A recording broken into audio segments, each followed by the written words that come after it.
next topic is abortion. Ms. Bish, we're going to start with you. California is one of 21 states in which state law protects the right and the procedure to an abortion following the United States Supreme Court's decision to overturn Roe versus Wade. Would you support a national abortion ban should you be elected to Congress? Absolutely not. The Supreme Court overturned Roe versus Wade and sent the abortion issue back to the states where it belongs, where the voters will decide what the policies are and how that issue will be addressed. Now, we have to remember that abortion is not the only part of women's health care. We have got to, as a woman, I understand what we face as far as health care goes. Right now, we're struggling. Nancy in Citrus Heights, she's on a 6-month waiting list to get a pap smear. We have to address our health issues, particularly for women, as wraparound, not just one issue. Now, I'm a cancer survivor, so I understand where our health care is in California and what we have to do to change it, to make it more accessible to every person.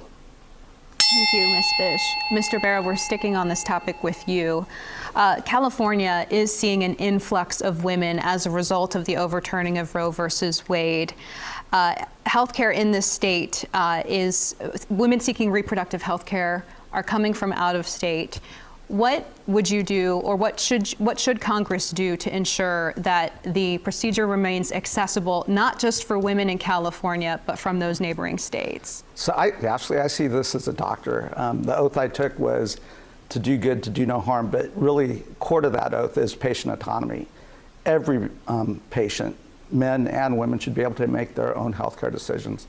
And that's how I look at this issue. And there's nothing more personal than reproductive health decisions. So one of the things I'm most proud about is in my freshman year in Congress, I was identified and named Planned Parenthood's Legislator of the Year because we really did go to bat for those reproductive rights.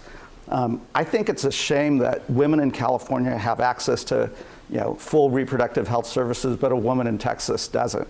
And those doctors that are training in Texas don't get the full training of OBGYN, which is why many of those students end up coming to California to get the full training.